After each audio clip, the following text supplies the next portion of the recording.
Hey, how's it going everyone? It's Evil Monkey here, back with another build video, and this one's for Demonic Modification Gley, where we'll be using exploding blood bullets, where these explosions are so massive, I don't even think they should be called bullets anymore. Just shoot one into a wave, and that wave's just gone. And not only does it do insane AoE, it also does massive damage. It just shreds through bosses, making it a really good build for current content. Now, if you guys don't know what Demonic Modification does, let me just go ahead and throw it up on the screen there. Go ahead and pause and read if you need to.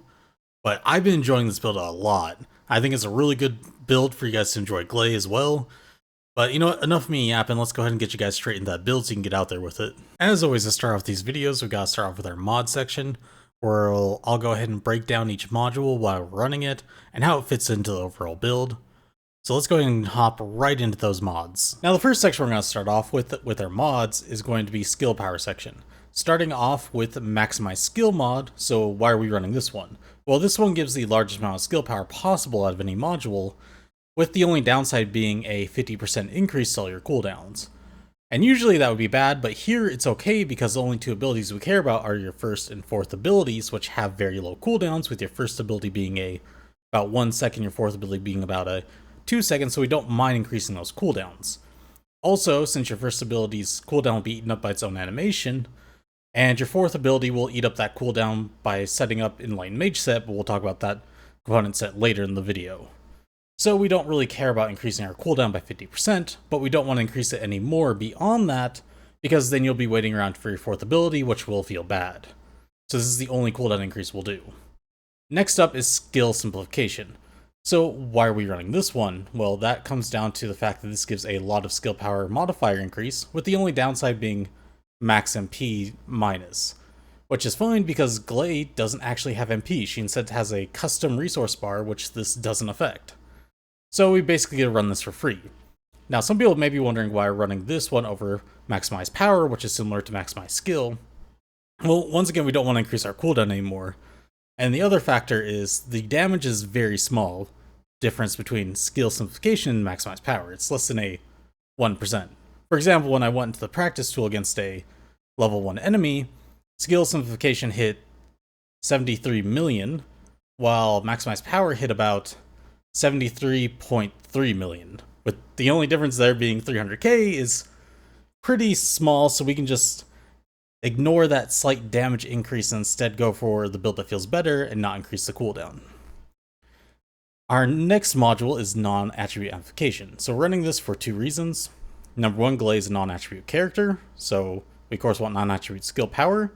And the second is Gley is not a crit character in this build. She has pretty awful base stats for crit in this, where her base crit comes at something like 5%, and her crit damage comes at something like 1.2, meaning it's fairly inconsistent even if you run crit. It'll only be about 30-ish% crit rate, and so we don't really want that. So instead, we take the more consistent damage, which is something we want to see. And then next up, dimension amplification, pretty similar logic. Gley's a non-crit character, and our fourth ability is dimension, and that's the only one that we care about for scaling wise. And that's because even though I mentioned the first ability we also care about as well, the first ability has no skill power scaling, so we can just ignore that there. So instead, we're just able to focus on dimension for the maximizing of our damage. But running all this damage increase isn't going to matter if we can't hit our enemies. And to be able to do that, we're increasing our AoE with getting more range in our build, with the first module there being skill expansion. Now, we're running skill expansion here because this is your basic skill range increase, and it has no downside. Now, there is technically one module that gives you slightly more range increase, but it's only by about 4, so it's not really worth it at all. And that one also has the downside of it decreases your skill power modifiers by 20%, which isn't that much, but it just makes more sense to run skill expansion because you get slightly more damage for basically the same range. And with skill expansion, your Inversion Reinforcement, and what will be running in your Arche Tree, you'll be almost the max expandable range for your fourth ability, only coming at about 240 out of the 250 range that you can get to. So it's just about max, which is perfect. We're not wasting any stats there, and that's good. Also, with this massive range increase we're getting, it'll help a lot with our AoE to be able to proc our next module, which is Potent Collector.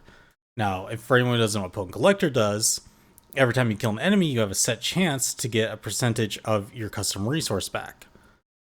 Which is really good for Gley, because what we need for our fourth ability is her custom resource bar, that life energy bar you see at the bottom all the time. And this works really well with her as well, because this makes so you don't have to go around and pick up the little life spheres that are floating around, and this will fill up her custom resource bar a lot faster than just doing it the normal way. Also, this synergizes really well with current content, and looks like what will be future content, where we're getting large waves of enemies coming at us, since you can just shoot a couple bullets into the wave, delete the whole wave, and this will usually just fill up your custom resource bar back up to full, prepping your next cast your fourth ability. Which makes this pretty much a perfect module for Gley. And our next group of mods is going to be our main defensive mods, or HP modules. Starting this group off with increased HP, we're just running this one because it's your basic HP mod, and it gives a lot of HP with no downside. And then our next one is Stim Accelerant. Now we're running this one because this module gives the highest amount of HP possible from any module, with the only downside being minus max MP, and as we stated earlier, Gley doesn't use MP, so this just becomes a free module. Now why are we running defense as our main defense values here? Well, that's because Gley has an insanely high base HP value, possibly the highest in the game, meaning HP is just really efficient on her because all of your mods are a percentile increase. So we run this because Gley will just get a lot of HP from these. And also, her abilities do cost HP, so you would want extra HP so that you don't just randomly get downed, because between you consuming your HP yourself and enemies hitting you, if you have too little of an HP pool, you'll just go down right away. So this helps give you more cushion so that you just don't randomly go down. And then the other reason, and this actually kind of counters you consuming your HP, Gley's fourth ability, whenever you land a headshot or any kind of weak point, you have a 20% chance to get 20% of your max HP just healed. Meaning HP becomes even better on her, because the more HP you're running, the higher that 20% value is going to be when you get that heal going. So this becomes the best defensive value on Gley. And our next section is our skill duration. Now for this one, we're going to run skill extension. This is just your basic module for skill duration up. It gives a lot of value and has no downside. So why are we actually even running duration up? Well, that actually has a couple of reasons. The first off is your fourth ability has a fairly long duration of 20 seconds, meaning it actually becomes really nice to be able to extend because you get a large amount of time added onto the value with just one module. And then the other reason actually comes down to how dungeons bosses have been coming out recently. So as we've gotten further and further in updates, the bosses had more mechanics added and the fights have been extended, which personally I have enjoyed more than what was the base game's bosses, where we were just shooting orbs. A lot of the new mechanics have been fun, but they also come with the downside of the boss fights get longer, meaning you need more time for your fourth ability. And one of Gley's biggest downsides is you have trouble getting more life energy, your custom resource bar filled, because you're not getting large waves of enemies coming in during boss fights. You only get like 5 usually in small waves. So what skill duration does here is it allows our fourth ability to be able to last the entire boss fight, bring up to 27 seconds, and you should be able to kill the boss in that time. Because the issue isn't for Gley's fourth ability you having damage. You can honestly kill the boss in probably 30 of the 100 shots you're going to get from your fourth ability. It's just the time it takes to actually kill the boss, because you have to wait for his phase transition. A good example is in the underwater dungeon that just came out. They have a big invuln phase where they're charging up their pushback and pull-in, and that takes roughly, 3 to 7 seconds, somewhere like that. And that makes the boss fight longer, where you're not able to damage the boss, so you need more time so you can wait out those phases. And then you just kill the boss in like 3 seconds. Now on to our last module in this section, our Ancestor module. We'll actually be covering that in its own section, as always, where we'll be breaking down the Ancestor module into a tier chart, going over every stat that can appear in it, so you guys can determine if your Ancestor modules are good or if you want to re-roll them. And if you guys do want to jump to that, there is a link in the description, or you guys can just go ahead and click the timestamp in the timeline of the video itself. And with our main modules out of the way, let's go ahead and jump into our trigger module. Now for this one, we're going to run Power Beyond. That's because there are no other modules that actually work with Gley's 4th ability. It's only Power Beyond. Even though the game does try and tell you Focus and Expansion works, it's just because her 4th ability is HP Absorption, it activates it but does not proc it. So Focus and Expansion doesn't work, and we can only run Power Beyond, and we're running that purely for the skill power increase. So this is the only one that actually works. And now let's get into our last module section, our Ancestor Mods. Now for this one, we're going to go ahead and break it up into a tier chart as usual. We'll be going and throwing in every stat you can get on your Ancestor modules into this tier chart, which you can go ahead and use to determine if your Ancestor module is good, or if you want to re-roll it. And we're doing this because I believe you can almost never get a perfect Ancestor module for a build, so this just will make it a little bit easier for you guys when trying to get your Ancestor modules. Now going on to S tier, which is going to be our best tier, we only have 2 stats, and that's Dimension Skill Power and Non-Attribute Skill Power.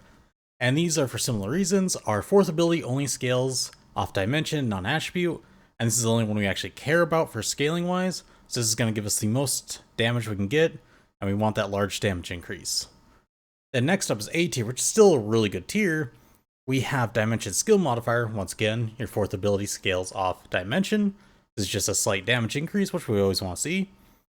Then we have Skill Duration, which, as we talked about in the mod section, is just really good for boss fights, so that you have your ability last through the entire boss fight and gives you more wiggle room, which is always something you actually want in case something goes wrong during the boss fight.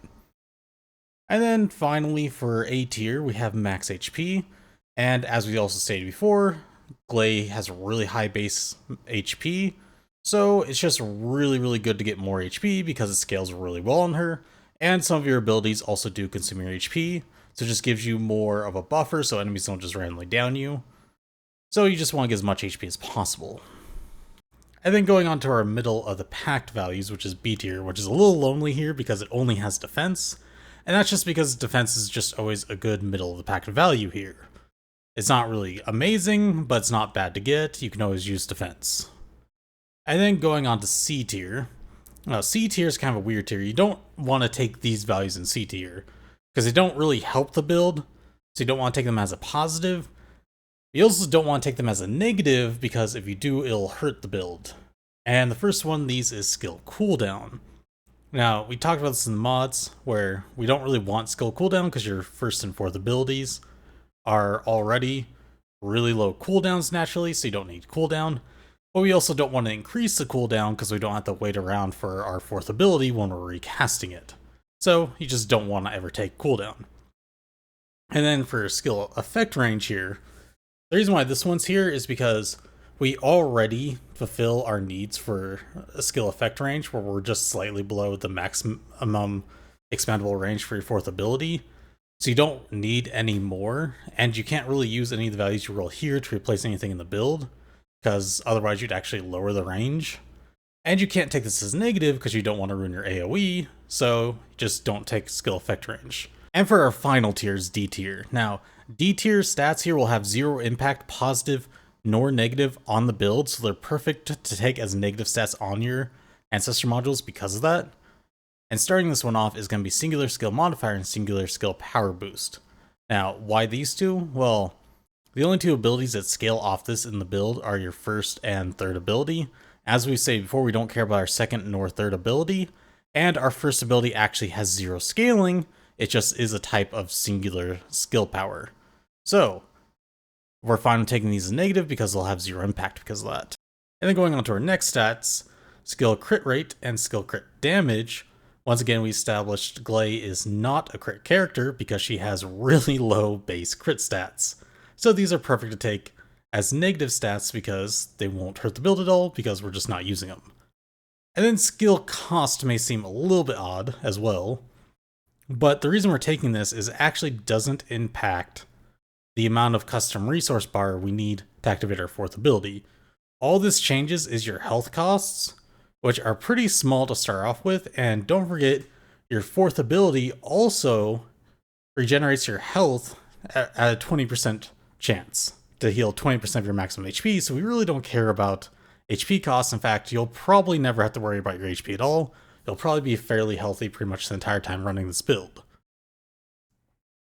And that's gonna end our tier chart here. Hopefully this tier chart will help you guys determine if your Ancestor module is good, or if you want to go ahead and re-roll it. And with all of our mod sections out of the way, let's go ahead and hop into our Arche Tree. Now this is going to be a fairly standard Arche Tree. It's not going to be anything too complex. We're mainly going to be focusing on getting skill power here because once again, Gley is not crit, so we don't need to hit the crit nodes. And we only actually need to hit one Mutant Cell here in the upper right because Gley doesn't synergize with any of the other Mutant Cell locations, or at least any of the Mutant Cells you can get in those locations. So we only care about the one in the upper right. And then also we'll be grabbing some HP nodes because once again, Gley synergizes really well with HP. She has a very high base HP stat. And then we'll also be grabbing HP recovery nodes because once again, Gley's fourth ability, which is the one we'll mainly be using, has a method of recovering HP, so this will just help improve that to be a little bit more than what it is at base. Now getting into our Mutant Cell, the one we'll be running here is Arcane Chain Catalyst. Now, the reason we're running this one is because it reduces non-attribute resistance, and the further you go in the game, enemies are going to have a higher resistance value, which is really going to cut down your damage. So if we reduce the resistance, our damage is just going to get a lot larger, which we want to see. And this will especially help against boss fights, which they typically have much higher resistances than the average enemy. And next up is our components. So for our components that we're going to run here, is we're going to want to run Enlightened Mage set. Now the reason being is, this is just going to give you the most amount of non-attribute skill power you can possibly get from any component set, which works really well with Gley, because she's a non-attribute character. And we're also able to really easily proc Enlightened Mage set, since our first ability is only a 0.2 second cooldown in this build. You can just spam that really quickly and get it set up. Now for your substats you're going to run on this, is you're going to want to run max HP and HP recovery. These are the only two that really matter, and everything else can just be defensive values. And the reason why you'll want to run those two HP values is just because, as we stated before, HP is just a really effective stat on Gley, and HP recovery is really good since you have ways to naturally recover your HP. It's just a really good value to get. And then going on to our component cores, as people probably guessed it, we're going to want to run 4 max HP ups, because once again, just a really good stat on Gley. And then for your other 4, you're going to want to run at least 2 defense, and then you'll have 2 free slots. Now for these 2 free slots, you can put in any resistance values depending on what enemies you're fighting. If you're fighting toxic enemies, you can throw in toxic cores. If you're fighting fire enemies, fire resistant cores. Or if you just want a good general one, you can throw in 4 defensive cores. Either way is up to you. Now let's move on to our Inversion Reinforcement. So for what you're going to want to run here, the first one is going to be Spatial Dominance. Now as we stated before in the mod section, this with our Arche Tree and our mods is going to get us just below the max range we can increase our fourth ability to. So that's the reason why we want to run that. Then next up is going to be Selective Stimulation, and this is just like a nice HP heal, as we stated before. Gley's #1 defensive value is HP, so just having another way to be able to refill that is really nice. And then finally we'll be running Deploy Hardened Shell, and that's just because this is a percentile damage decrease for any incoming damage you're taking, which is just always good to be able to get. Now let's go ahead and move on to our Reactor now. So for your Reactor, you're going to run a Dimension non-attribute, because as we stated before, Gley for this build is non-attribute, and the only builds you care about, your first and fourth, scale off Dimension. Now for your substats, there really is not much you can run, as we kind of went over in our Ancestor module section, so there's really only 2 things we can get here, and that is non-attribute skill power and Dimension skill power. Anything else just doesn't really work. So these are going to be your best bet. They're going to also give you your highest damage increase. Let's go ahead and move on to our weapon section now. And yes, your weapon actually does matter quite a bit, turns out, in this build. That's because your custom gun that you pull out with your 4th ability copies several stats from whatever gun you currently had equipped. In fact, it copies 3 main categories. And it turns out Piercing Light has the best of these 3 categories. Now, there are 2 big things that this actually affects for your 4th ability.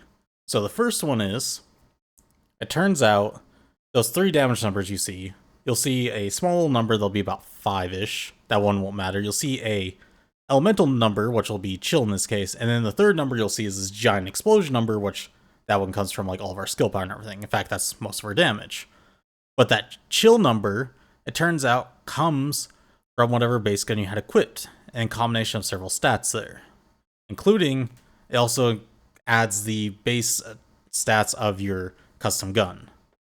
So it just combines these to make that number. And we'll go a little bit more into that as we're going over the stats. But the second thing it actually impacts is, it turns out, you can increase the fire rate of your custom gun. And this is the other big thing, which rapidly increases your DPS. So we actually do want this increased fire rate. But the first these stats is going to copy, as it turns out, it's going to copy Piercing Light's base firearm attack and base elemental damage. And once again, it's using this to determine that chill number. The next things it's going to copy is it's going to copy your weapon options. So for this one, we're going to run chill. Then we're going to run firearm attack. And then the last one we're going to run is weak point. And it turns out, yes, your custom gun can do weak point damage.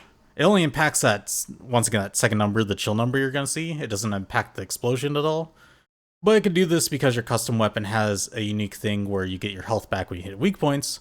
So the gun is actually able to do weak point damage. And it doesn't even have a bad base. It has a base of 1.944 or thereabout. And we can actually increase that with a couple things, and one of those is weapon modifiers. And then the next thing is the module section. Now, you guys may notice in the module section, the couple things we're running here is we're running a lot of weak point damage, which is one thing we really want to see, because once again, you can do weak point damage. And then the other thing that is really important here is how much firearm attack up we're running.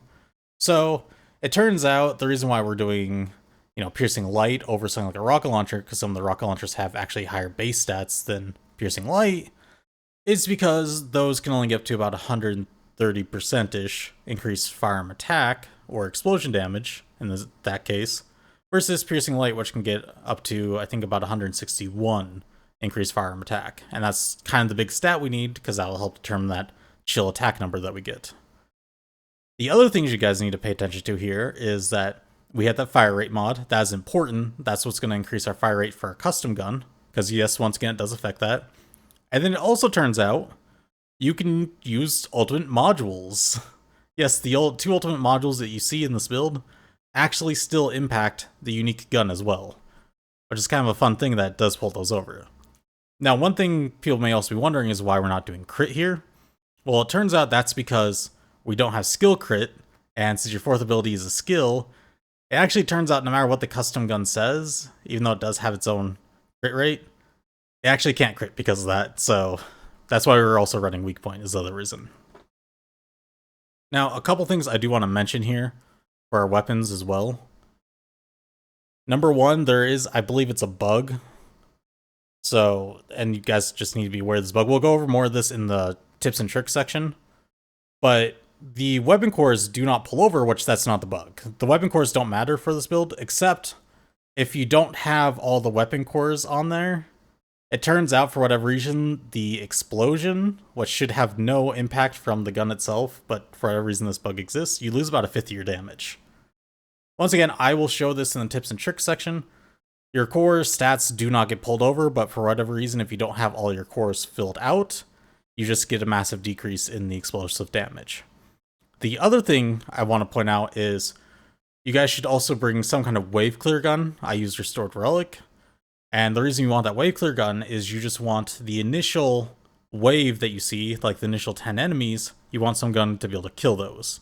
That's so you can generate your initial stacks of Power of Life, because you need about 20 Power of Life, which isn't that much. You can get that once again from like the first 10 enemies. Then you'll be able to activate your fourth ability, because that's its initial cost, and then your fourth ability will generate all your needs for you, since Potent Collector exists. But yeah, you just want one Wave Killer gun or even a sword just to get those initial 20 stacks. This is something pretty common across all of Gley's builds. So just pick whichever one you want, that's a personal choice. Now let's finally get onto our tips and tricks section. So I'm going to show you guys some things here that you can use to kind of improve the build a little bit in your play style and kind of min-max damage. But first, since we just got out of the weapon section, let's go ahead and show you guys what I was talking about with this bug with the explosion damage relating to your weapon core. So go ahead and summon just level 1 enemy. So it doesn't really matter, just so you guys can see, the damage. You guys can see my first Smithereens here has cores, with my second one not having cores. There's not really much difference between the two. All that really is the difference is like this one has cores, this one doesn't. I'm using Smithereens because I just happen to have a copy of Smithereens. I also did test this with Piercing Light as well, but I did actually have to fix that Piercing Light for actually using in the build, so we're just going to test it with these. The first one with the core. Go ahead and go here. Real quick, make sure we're full HP. 1 damage proc, 10 million.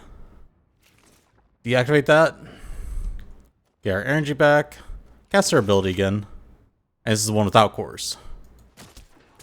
7.9 million.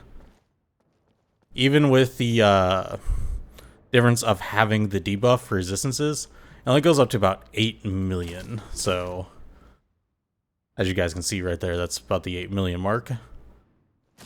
So, this is the bug I was talking about. You guys just need to be wary of it. Core stats don't carry over.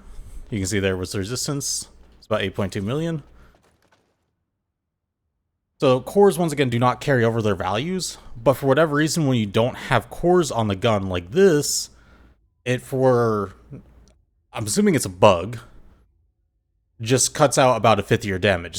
So in this case, we were doing 10 million, and without it, we were doing about 8 million. So once again, it's about a fifth of your damage just disappears. Doesn't matter on the cores, just like whatever first stat you get on the core is fine. Just make sure all of your core stats are filled, because when I did test this with Piercing Light here, I was only missing 1 core and the bug still happened. So once again, it's just something you guys need to be worried about. The next thing I want to show you guys, and we'll pull out a Colossi here, so you guys can see this. Let's just pull out Molten. So this is just kind of a playstyle way to improve. So you guys don't need to focus the shot or charge it or Demonic Modification, but you can for additional damage. Without it, it does, in this case, about 2.5 million there. But to optimize playstyle, even if you charge it for a second, you can see it did about 500,000 more damage there. So it's actually optimal, even during boss fights, even if you're rabbit shooting, just do it like this. Just have it just slightly aiming so you get a massive damage increase. If you full to charge it, it does actually do a massive amount more damage. We got about 2.5 million there. Full charging it will get us about 16. So it is a massive damage increase, but it takes a while to charge, so it's just more optimal usually just to rapid fire. But once again, just have it just slightly aim down the scopes. And it is also fine that it uses your HP, because don't forget, as you guys can see, my health is constantly going back up there every once in a while. Because we get the heal from our fourth ability hitting weak points, which is really easy against bosses because they typically have very, very large weak points. So once again, there's no downside to it. You only get more damage if you aim down scopes. Usually against mobs, you're not going to aim down the scopes just because you're faster without aiming down the scopes. But against boss fights, this just min-maxes damage. And the final thing I did want to show you guys for tips and tricks, just so you guys are careful when this happens. If you do hop on your bike, it does put away your custom gun and you lose all of your ammo for it. It doesn't give you any refund. So when you're going between sections, always make sure that Power of Life bar is full. Because you can just you'll usually have it full by the end of a section. But just double check to make sure it's full, because you don't want to go into something like the boss of a dungeon and it be empty and you just not have any ammo for the boss fight. But that'll be it for the tips and tricks. I just want to show you guys those few things, mainly that bug, and the aiming down sights increases your damage by a lot. And that's going to go ahead and wrap up for this Gley build video. Now, I've been enjoying this build a lot. It's actually become one of my favorites to run through a lot of the newer dungeons and breach tracking as well. Let me know what you guys thought about the build down in the comments below, Or if you have any questions, also go ahead and hit me up in the comments section down below as well. And if you guys did enjoy the video, or plan to use the build, I appreciate you hitting that like button, it helps the video a lot. Also, if you want to know when new videos are going to come out, go ahead and hit that subscribe button. And I do stream most days on Twitch, I'll throw up the information on the screen there, so if you want to chat anything for Descendant, I'm always there. And once again, if you guys could hit that like button, it does help the video a lot, it helps it get out to more people. But I'll go ahead and wrap it up for this build video. I appreciate y'all watching, and I'll catch y'all again later.